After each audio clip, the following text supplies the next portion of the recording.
waa mid ka mid ah ciyaaraha hidaha iyo dhaqanka ee sida weyn looga ciyaaro magaalada Xudur.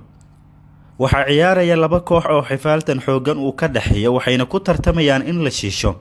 bartilmaameed ay calaameysteen iyagoona isticmaalaya gamuun iyo qaanso.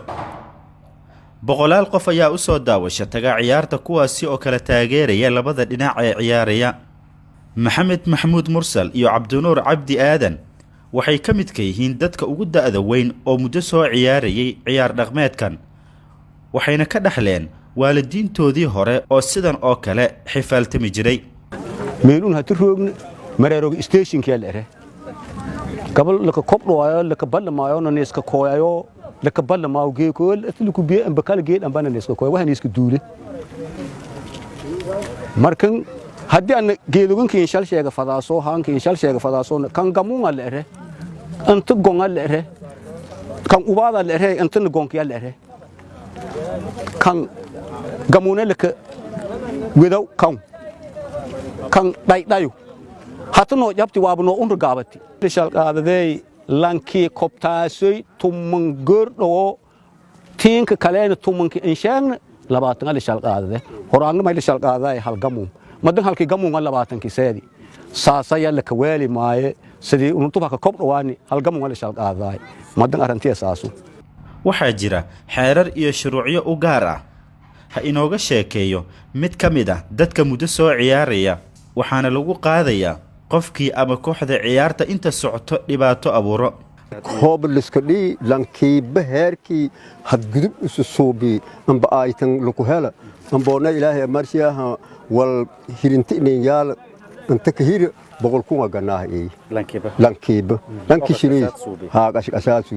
mal iska had gudub kor mal is ay kor mal is ahliyaadaw wal mal nis dhimaw si shiblan shal yeel shal tabe marka maamula leetina maamula leen sidlan afarlan maamulkaane marka meelun leelka dheeleemis meel kale kooxa kale baxa oo badan jaran ma doo kooxda baadiya lambaha inta idoo tajeerto lambaha dadkan hataa nis duulay inis kooy ma doo yoli dheere ma doo unni dheere sida ambalansan qaar ka mid ah dadka xiiseeya ciyaar dhaqameedkan shiishka ah ee galab kasta u soo daawashiimaadaan ayaa ka waramaya.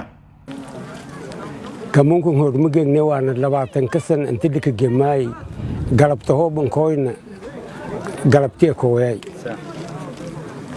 bahal kortee gentaalis ba haraga leh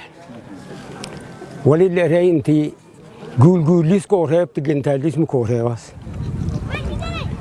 udu walan ka tala galay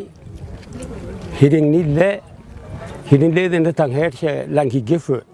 heershe simbisin ku sheekoysii tiimatella mu dadkan guulatada inta safan lamaadtiinga ka ko taageere hanga muunage ma guulatada daro wala qayle ama dohata isku duweerow yaabak dileelanki lamaado la dhow madan 20 ka san namantan koob dhawaayanga galabta hooban kooyna galabtee kooyan galabku galabsada an fiirsado hayn odayaala enna madii wal hungaying ma fiirsadeen usku ka dhagaaga fani ana taageeriya taageermanaada eedan taageersan dhiniga ana jeerna eedan ka taageere gamuune sida tibli sheegaya hoob lama dhawaano dhanago ku dhawaan lama meel ku daameesh amaamadii oo na boqorada kulkul tigami dubin dhoolaha ka qaade tantanga tankale marangne un galkan heesid un la kooyahayn wali hatu wal koob dhawaay la kaari un kooy on badan gee kooban kooy geesha kooyan wali sida runtii ee duhurka salaad ilaahay oo duhurka madil tukudaw anti salaadaas duhurka la ku baab dharran kooxahan halkan ku ciyaaraya ee bartamaha magaalada Xudur kaliya ma ahan halkan goobaha ciyaar dhaqameedka ay shiishku xifaaltanka ku sameeyaan balse sidoo kale mararka qaar tuulooyinka ayay u safraan iyagoo isbalansanaya. Muxuddin Xusni, Universal TV, Xudur.